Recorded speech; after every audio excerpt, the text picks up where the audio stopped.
ایک تھا نیک بادشاہ جو اپنے لوگوں کا بہت خیال رکھتا تھا. اس کی بادشاہت سے سب خوش تھے اور سب اسے بہت پیار کرتے تھے. مگر ایک دن وہ اچانک بیمار ہو گیا اور پھر وہ اللہ کو پیارا ہو گیا اور اس کا بیٹا بادشاہ بن گیا. اب میں بادشاہ ہوں اور اب میں اپنی مرضی کروں گا. بادشاہ علی، لوگ آپ کے پہلے حکم کا انتظار کر رہے ہیں. ہاں، میرا پہلا حکم، آج سے میری سلطنت میں 3 ڈے نہیں اگیں گے. جی جیسے آپ کا حکم بادشاہ علی. اور میرا دوسرا حکم، اب سے سلطنت کے آدھے کھلونے میرے ہوں گے. اف، تمہارا دماغ خراب ہو گیا. میرا مطلب بادشاہ علی، آپ کو لوگوں کی بھلائی کے لیے فیصلہ کرنا چاہیے، اپنی مرضی کے لیے نہیں. نہ، سر پہ تاج نہیں تو لوگوں پہ راج نہیں. اس کا مطلب یہ نہیں کہ... خاموش! میرے حکم کے خلاف آواز اٹھانے کی جرأت کیسے ہوئی؟ اسے قید کر دو. زینب، قائد اعظم، یعنی یہ سب ایک خواب ہے؟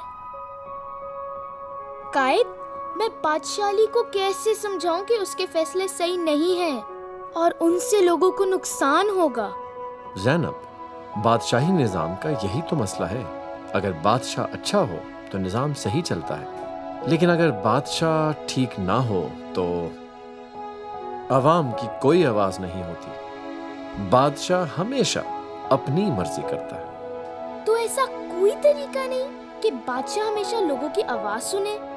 بادشاہت میں تو نہیں، مگر جب جمہوریت ہوتی ہے تو تمہارے ہاتھ میں حکومت کو رکھنے یا بدلنے کی طاقت ہوتی ہے. اسی لیے تو جب پاکستان بنا تو ہم نے جمہوری نظام قائم کرنے کا فیصلہ کیا.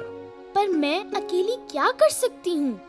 اکیلے شخص کے لیے نظام کو بدلنا بہت مشکل ہوتا ہے، لیکن جیسے ہم نے قوم کو اکٹھا کر کے پاکستان کے لیے پرامن آواز اٹھائی، تمہیں بھی لوگوں کو متحد کرنا ہوگا. مگر کیسے؟ یہ فیصلہ تمہیں خود کرنا ہوگا زینب، پہلا قدم اٹھا کے. لوگوں، ہم ایسے خود غرض بادشاہ کی حکمرانی میں نہیں رہ سکتے. ہر انسان کو اپنی آواز اٹھانے کا موقع ملنا چاہیے. یہ بادشاہ صرف اپنے لیے سوچتا ہے. ہم جمہوری نظام اپنائیں گے جہاں ہم اپنے لیڈر خود چنیں گے، جہاں ہماری آواز سنی جائے گی. تم کیا سمجھتی ہو یہ لوگ اپنے لیے خود سوچ سکتے ہیں؟ ان میں اتنی سمجھ کہاں. یہ لو، اپنی حفاظت خود کرو. ہم ایک ایسی جگہ جائیں گے جہاں لیڈر کا انتخاب لوگ کریں گے. تم ایسا نہیں کر سکتے. میں بادشاہ ہوں، میرے سر پہ تاج ہے. صرف سر پہ تاج پہن کر لیڈر نہیں بنتا، لیڈر کو عوام کا ساتھ چاہیے ہوتا ہے.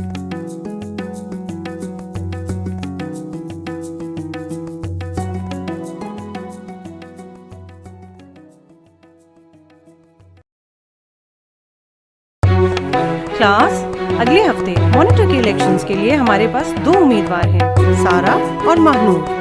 جو بھی آپ کو مانیٹر کے لیے بہتر لگے اس کے لیے ووٹ بیلٹ باکس میں ڈال دیں. دونوں امیدوار کو کیمپین کے لیے بیسٹ آف لک. مجھے پتا ہے کہ سارا ہی جیتے گی. ہاں، تمہیں پتا ہے نا تمہارا ساتھ کیا ہوگا اگر تم نے صحیح بندے کو ووٹ نہ دیا؟ اچھا، اگر ایسی بات ہے تو میں بھی سارا کی مدد کر سکتی ہوں. ہیلو، اگر اور ٹافی چاہیے تو سارا کو ووٹ دینا.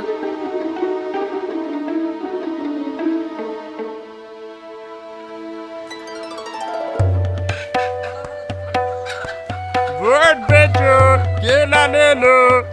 ووٹ کی مردالی، لے جا آم کی تھالی. ووٹ ووٹ ووٹ کا فروٹ فروٹ فروٹ. قائد، یہاں کیا ہو رہا ہے؟ یہ ووٹ بازار ہے. یہاں پہ آگے لوگ اپنے ووٹ بیچتے ہیں. ووٹ بیچتے؟ یہ اپنے ووٹ کی اہمیت نہیں جانتے. مگر زینب، آج تم نے بھی تو کلاس میں یہی کیا تھا. اس میں اور اس میں کیا فرق ہے؟ لیکن قائد، وہ مانور بےمانی کری تھی और मुझे सारा की मदद करनी थी। तो इसका ये मतलब नहीं कि तुम गलत काम का जवाब गलत काम से दो।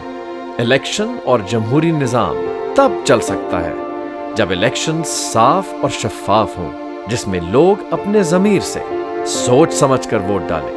वोट बेचने या धमकी में आके वोट देने से इलेक्शंस अपना मकसद खो देते हैं। आपका वोट आपकी आवाज़ है और उसको बेचना अपने ज़मीर को बेचने के बराबर है। अगर साफ और शफाफ इंतखाबात हों तो सिर्फ तब पाकिस्तान आगे बढ़ सकता है। अब मैं क्या करूं?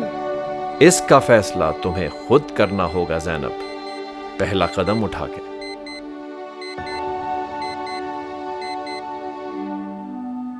सारा, क्या हुआ ज़ैनब? सारा, वो ना ये कैंपेनिंग ईमानदारी से नहीं हुई। क्या? कैसे? महानूर बच्चों को धमका कर वोट लेने की कोशिश कर रही थी। मैंने जब ये देखा तो मैंने बच्चों को टॉफी की लालच दी ताकि तुम्हें और वोट मिले। तुम्हें पता भी है मानूर ऐसे ही करती है। तुमने टीचर को क्यों नहीं बताया? अपने आप और बेईमानी क्यों की? पता नहीं क्यों नहीं सोचा। अब मुझे टीचर को बताना पड़ेगा और लोग सोचेंगे कि मैंने बेईमानी की है। हमेशा बड़ी अक्लमंद बनती हो, इस बार तुम्हें क्या हुआ है? सॉरी सारा, मैं तुम्हारी मदद करना चाह रही थी। अच्छा ठीक है, मुंह तो ना बनाओ, माफ किया। मगर ज्यादा खुश ना हो, अभी मैंने टीचर को भी बताना है और उन्हें मासूम चेहरों पे रहम नहीं आता।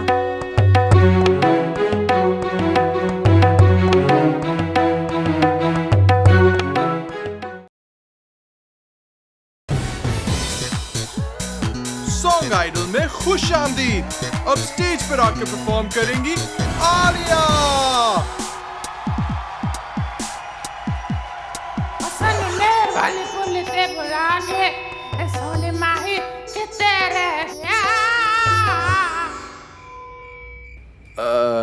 ये थी आलिया। अगर आपकी पसंद की कैंडिडेट है तो उन्हें जरूर एसएमएस के जरिए वोट दीजिएगा। हाँ, मैंने इससे ही वोट देना है। इतनी बेसुरी आवाज को वोट दोगी? लेकिन देखो तो, आलिया इतनी स्टाइलिश है। मैं भी इसी को वोट दूंगा। मेरे मामू की पुप्पू की बेटी की हमसाये की दूध वाले की खालाजाद बहन है, मेरी दूर की रिश्तेदार है। ये गाना गाने का शो है, स्टाइल और रिश्तेदारी का इससे क्या लेना देना? अली, सारा, आप दोनों को लेने आ गए। कल हम यहाँ फिर मिलते हैं और एक साथ वोट करेंगे। अली और सारा को हक है अपनी मर्जी से वोट देने का, लेकिन मुझे उनकी सोच समझ नहीं आई। बड़ा दुश्वार होता है किसी को यूं बुला देना कि जब वो जज्ब हो जाए रगों में खून की मानद। वाह वाह, क्या बात है डॉक्टर साहब। मगर मेरा बाजू? शायरी तो रूह को शिफा देती है दोस्त, बाजू तो हकीर सी चीज है, कैसे नहीं ठीक होगा। हैं? आप कैसे डॉक्टर हैं? वैसे तो मैं शायर हूँ, लेकिन ये क्लिनिक मेरे मामू का है तो उन्होंने मुझे डॉक्टर बना दिया। ज़ैनब, कायदे आज़म, ये क्या हो रहा है? यही होता है जब निज़ाम काबिलियत पे ना चले, जब लोग सिर्फ रिश्तेदारी और दिखावे की बुनियाद पे अहम फैसले करते हैं। इसका कोई हल नहीं है? ज़ैनब, लोगों ने पाकिस्तान बनाने की जिद्दोजहद में मेरा साथ इसलिए दिया था कि उन्हें मेरी काबिलियत और नजरिए पे यकीन था। इसलिए जब भी किसी काम के लिए किसी को चुनना हो तो उसकी काबिलियत और नजरिए देख के फैसला करना। मगर कैसे? ये फैसला तुम्हें खुद करना होगा ज़ैनब, पहला कदम उठा के। ज़ैनब कहाँ रह गई है? चलो उसके बगैर ही वोट डाल देते हैं। रुको, वोट देने से पहले अच्छी तरह सोचो, देखो तो सही कि वो इस काबिल है कि तुम उसे वोट दो। लेकिन वो इतनी स्टाइलिश है। तो उसका गाने के कंपटीशन से क्या ताल्लुक? वोट देते हुए बंदे की काबिलियत देखो, उसका नजरिया देखो, फिर वोट दो। अच्छा बताओ, तुम दोनों कभी उसके कॉन्सर्ट पे जाओगे? बेशक वो मेरी रिश्तेदार है, लेकिन मैं अपने कान मजीद दुखाना नहीं चाहता। सुनो, अगर तुम्हारे मामू की फुप्पो के बेटे के हमसाये की दूध वाली की खालाजाद बहन तुम्हारे रिश्तेदार हैं, तो इस तरह तो दुनिया में सारे लोग तुम्हारे रिश्तेदार हैं।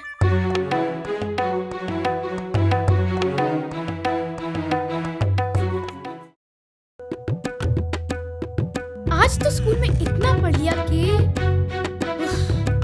चलो ताजा दम होने के लिए टीवी देखते हैं। नाजरीन, मैं हूँ साइमा तोड़ न्यूज से, जहाँ हर वक्त खबर ब्रेक होती है। आज हम बात करेंगे कि क्या अवाम हुकूमत से मुतमईन है या नहीं। जी आप बताइए। नहीं जी नहीं, मैं तो इस हुकूमत से बिल्कुल मुतमईन नहीं। अच्छा, ये बताइए कि आपने इलेक्शन में किसको वोट डाला? वोट वो ना असल में छुट्टी का दिन था तो मेरी आँख नहीं खुली और फिर लंबी लाइनों में कौन लगे। क्या आपने इलाके के मसाइल हल करने के लिए कभी मुंतखब नुमाइंदों से मिलने की कोशिश की है? क्या हम गरीब लोग भी लीडरों से मिल सकते हैं? मुझे तो नहीं पता था। मुंतखब नुमाइंदों से मिलना आपका हक है और फर्ज भी। चले नाजरीन, किसी और से बात करते हैं। ये आप सड़क की हालत तो देखें। मुझे लगता है कि हुकूमत को ना नई सड़क बनानी चाहिए। नई सड़क के लिए तो पैसे चाहिए। क्या आपने टैक्स दिया है? वो हम तो गरीब लोग हैं। इस स्मॉग की वजह से सांस लेना भी मुश्किल हो गया है। पता नहीं कहाँ से आ रहा है। हुकूमत कुछ नहीं करती, लेकिन शायद अवाम भी कुछ नहीं करना चाहती। क्या मुल्क की बेहतरी के लिए दोनों मिलकर काम नहीं कर सकते? ये क्या कर रहे हैं? घर जाने की कोशिश कर रहा हूँ, पता नहीं चल क्यों नहीं रही। मगर पैडल के बगैर साइकिल कैसे चलेगी?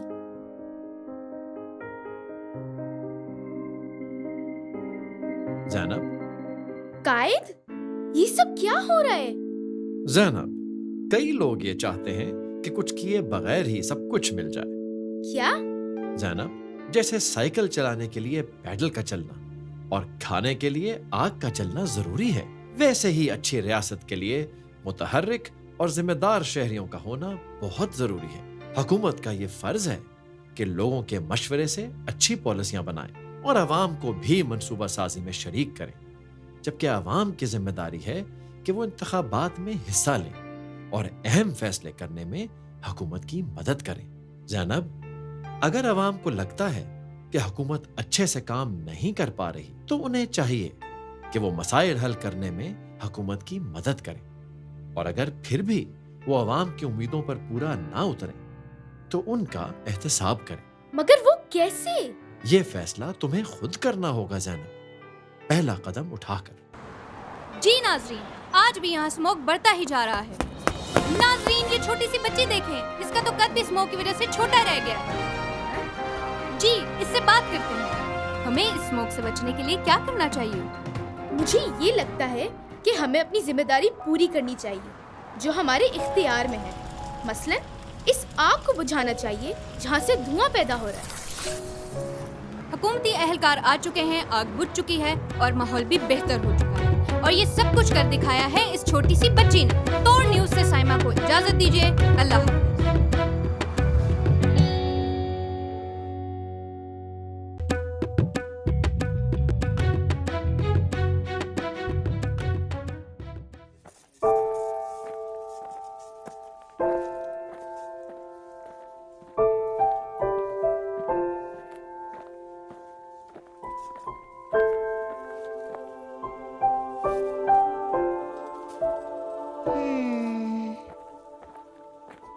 अब्बा, ये सब क्या हो रहा है? ज़ैनब, ये बच्चा माजूर है, लेकिन इसके लिए कोई रैंप वगैरह भी नहीं कि वो व्हील चेयर पर बैठकर अंदर दाखिल हो सके। इसके लिए भी तो रास्ता होना चाहिए था ना? अब्बा, हमें तो स्कूल में ये सिखाया जाता है कि ये लोग माजूर या डिसेबल नहीं बल्कि डिफरेंटली एबल होते हैं। अगर इनके लिए बराबर की सहूलियत नहीं होंगी तो ये अपनी सलाहियतों का इजहार कैसे करेंगे? वाह ज़ैनब, तुम तो बहुत समझदार हो गई हो। वो देखो, जेड वाली आ गई। जेड वाली। ये कहाँ से आ गई? ओह, शायद मैं जेड की शक्ल की वजह से अंदर दाखिल नहीं हो पा रही। कायद, ये सब क्या हो रहा है? ज़ैनब, हम सब इंसान हैं, हम सब में मुख्तलिफ सलाहियतें होती हैं। हो सकता है कि जाहिर में हम एक दूसरे से मुख्तलिफ हों, लेकिन हमारी असल ताकत का अंदाजा उस वक्त होता है जब हम सबको अपनी सलाहियतों को इस्तेमाल करने और आगे बढ़ने के एक जैसे मौके मिलें। ज़ैनब, मैंने एक ऐसा मुल्क बनाया था जहां सब बराबर हों, किसी को भी उसके रंग, नस्ल, जात, जबान, मजहब, जिन्स یا معذوری کی بنیاد پر نشانہ نہ بنایا جائے۔ زینب، ہمیں چاہیے کہ اگر کوئی ہم سے مختلف ہے تو ہم اسے قبول کریں، اسے معاشرے کا حصہ بننے میں مدد دیں، تاکہ ہم سب مل کر پاکستان کو خوشحال بنا سکیں۔ ایک ایسا پاکستان جس کی پہچان برابری کا نظام ہو، جہاں ہر کسی کو اس کی قابلیت کی بنیاد پر آگے بڑھنے کا موقع مل سکے۔ اس سب کے لیے ہم کیا کر سکتے ہیں؟ یہ فیصلہ تمہیں کرنا ہے زینب، پہلا قدم اٹھا کر۔ ابا، مجھے آپ کی مدد چاہیے۔ میری مدد؟ مگر کیا؟ چلے تو بتاتی ہوں۔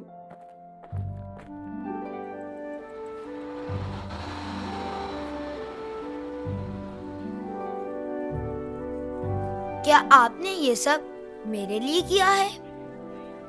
یہ تو ابا اور گورنمنٹ والے انکل نے مل کر بنایا ہے، تاکہ آپ جب چاہیں اندر جا سکیں اور مزے مزے کی کتابیں پڑھ سکیں۔ بہت بہت شکریہ۔ شکریہ کی ضرورت نہیں، آپ کا بھی حق ہے کہ ہر جگہ آپ کی پہنچ میں ہو اور آپ کو برابر کی سہولیات ملے، کیونکہ پاکستان جتنا میرا ملک ہے اتنا آپ کا بھی ہے۔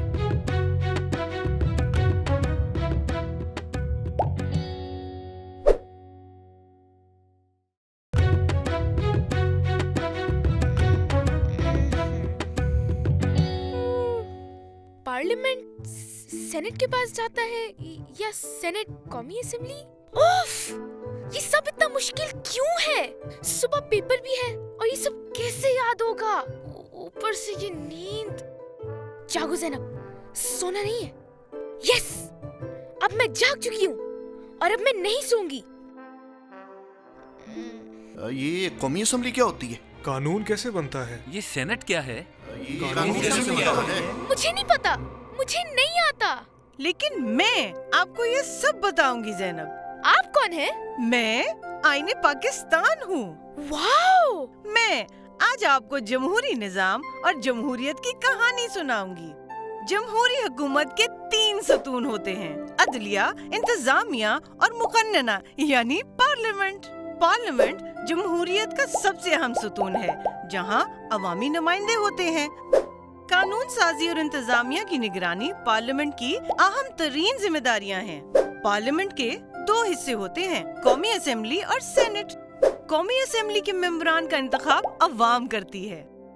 قومی اسمبلی بنانے کے بعد ممبران ملک کے انتظامی سربراہ یعنی وزیر اعظم کا انتخاب کرتے ہیں۔ پھر وزیر اعظم ملک کے انتظامی معاملات چلانے کے لیے پارلیمنٹ کے کچھ ارکان پر مشتمل ایک ٹیم بناتے ہیں، جسے وفاقی کابینہ کہتے ہیں۔ یہ تھی قومی اسمبلی۔ اب ہم چلتے ہیں پارلیمنٹ کے دوسرے حصے کی طرف۔ پارلیمنٹ کا یہ حصہ سینٹ کہلاتا ہے۔ قومی اسمبلی اور صوبائی اسمبلیوں میں موجود ہمارے نمائندے سینٹ ممبران کا انتخاب کرتے ہیں۔ قومی اسمبلی اور سینٹ کا اہم ترین کام قانون بنانا ہے۔ واو! مگر یہ سب کیسے ہوتا ہے؟ جب بھی کوئی قانون بنانا ہو تو اسے سب سے پہلے بل کی شکل میں قومی اسمبلی یا سینٹ میں لایا جاتا ہے۔ ایک ایوان سے منظوری کے بعد اسے دوسرے ایوان میں بھیجا جاتا ہے اور دونوں کی منظوری کے بعد اسے صدر پاکستان کے پاس بھیجا جاتا ہے، جن کے دستخط ہوتے ہی یہ بل قانون بن جاتا ہے۔ واو! یہ سب کتنا مزے کا ہے۔ لیکن ایک سوال ہے، اگر ہم اپنی آواز حکومت تک پہنچانا چاہیں تو کیا کر سکتے ہیں؟ بہت کچھ۔ عوام مقامی حکومت کے دفتر سے رابطے کے علاوہ اپنی منتخب نمائندوں کے ذریعے اپنی تجاویز قومی اسمبلی اور سینٹ تک پہنچا سکتے ہیں اور سینٹ میں پٹیشن بھی دائر کر سکتے ہیں۔ پارلیمانی کمیٹیوں کی پبلک ہیئرنگز میں شامل ہو کر قانون سازی کا حصہ بنا جا سکتا ہے اور مختلف حکومتی ہیلپ لائنز، کمیشنز اور محتسب کے ذریعے اپنی شکایات حل کروا سکتے ہیں۔ لیکن ہاں، اس سب کے لیے شناختی کارڈ ہونا ضروری ہے۔ واو! مجھے تو سب سمجھ آ گیا ہے۔ لگتا ہے میرا کام ختم ہو گیا۔ چلتی ہوں زینب، امتحان کے لیے گڈ لک۔ یار، اس جمہوریت والے پرچے نے تو میرا سارا نتیجہ خراب کر دیا۔ مشکل سے پاس ہوا ہوں۔ زینب، تمہارے کتنے نمبر ہیں؟ پورے 100 ہیں؟ مگر وہ کیسے؟ بس میں نے ایک کتاب سے یہ سب سیکھ لیا۔ سب لوگ کتاب سے ہی سیکھتے ہیں، तुमने बड़ी बात बताई है।